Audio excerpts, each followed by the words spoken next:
The 14270 is poorly.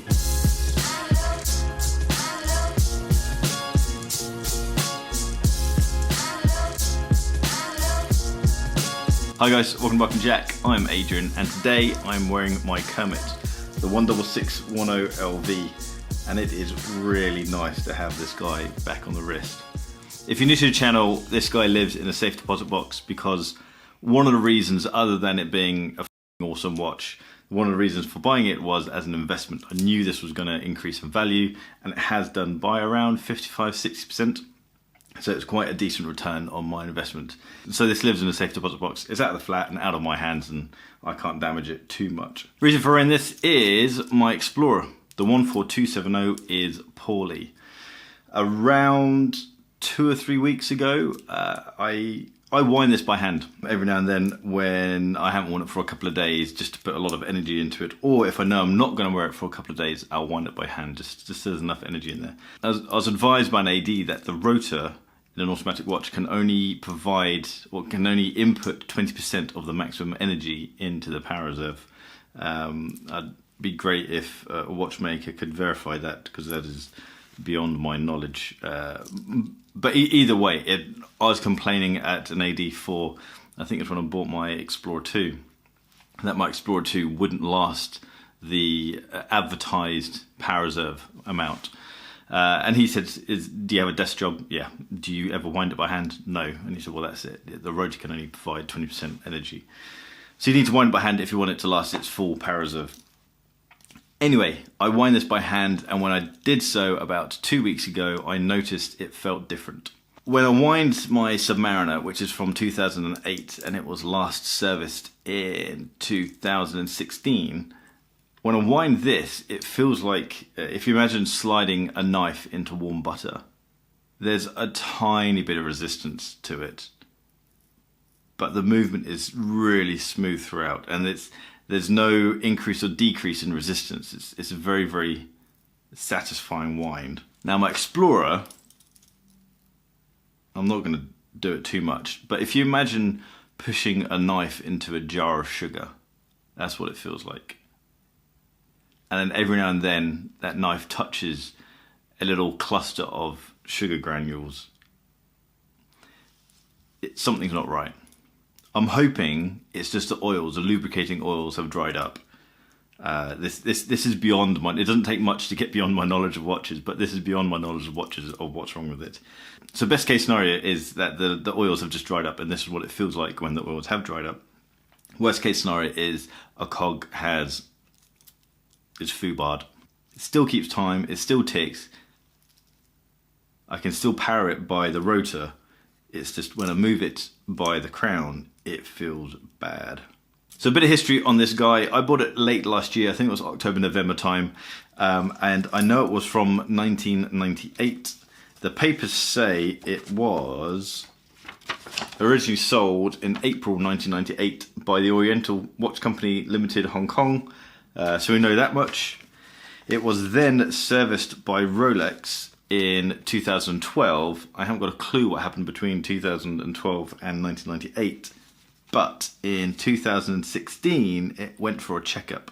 I don't know if anything was done after that checkup, but I know it had a pressure test, and they tested the movement. It was running at a rate of -1 second a day, which is brilliant. It had an amplitude of 297. Anything between 270 and 310 is great, so 297 is bang on. And it had beat error of 0.1 milliseconds. Anything under 0.5 is great, so 0.1 is awesome. 0 beat errors would be perfect. My Explorer 2 had 0 beat errors, so I kind of feel like I want all my watches to do that.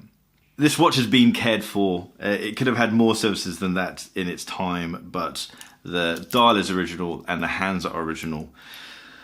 When it came to me, it was in pretty much new condition. The only blemish on it was this little ding in the bezel at 5 o'clock. Apart from that, all the other scratches, dents and everything have been done by me.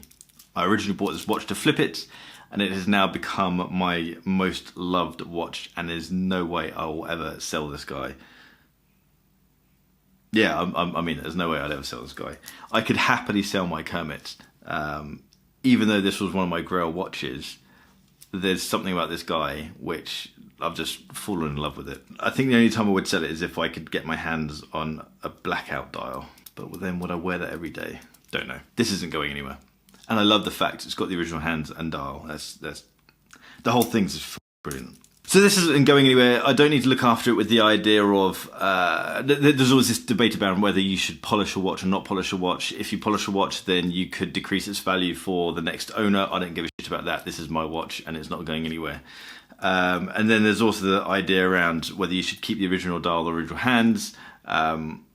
This is purely for my use, and so all of the aesthetics around it are for me, as opposed to thinking about the future and its resale value.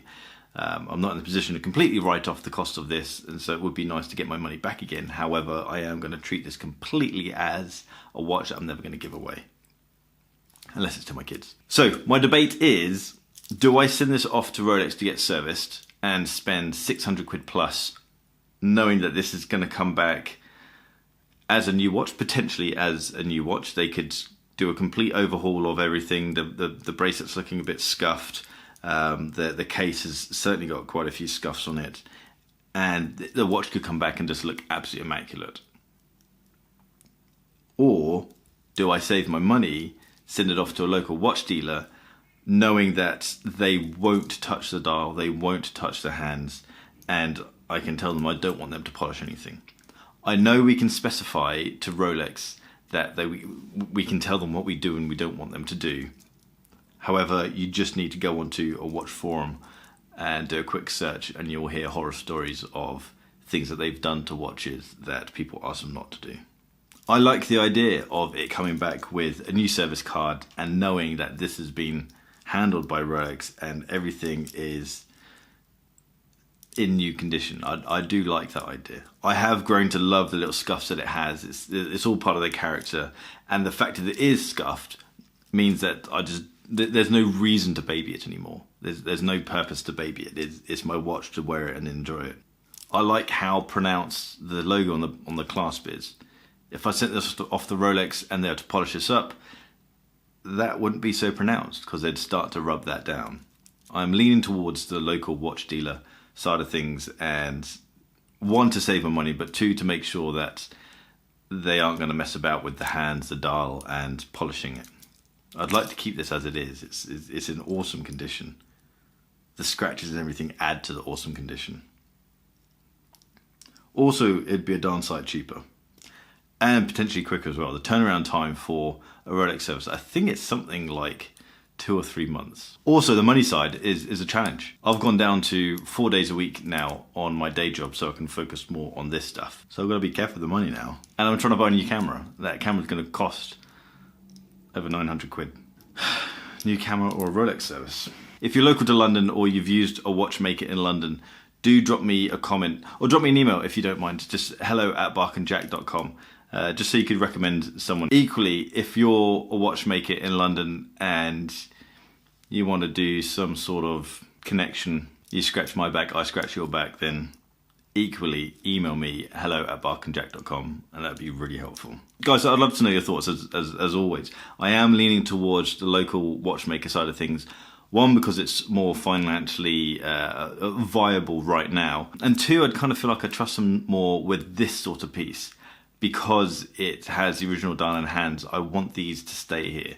Whereas if I was servicing my Kermit, then yeah, I'd probably go with the Rolex service. I'll keep you updated as to what happens with this guy, how much it costs, how long it's going to take, and what the overall outcome is. I am going to keep wearing this, but I'm going to stop winding it in my hand, and I'm going to monitor it quite closely to make sure that nothing is going too wrong with it.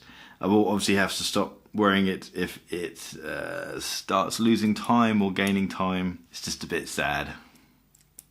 Poor chap. Guys, I drink coffee and talk about watches. If that's your stuff, hit subscribe down there. Hit the thumbs up button if you like the video. Double tap the thumbs down button if you didn't like the video. Check me out on Instagram @barkandjack. Check me out on Facebook /barkandjack. And I think that's it. I'll see you guys next time. Take care.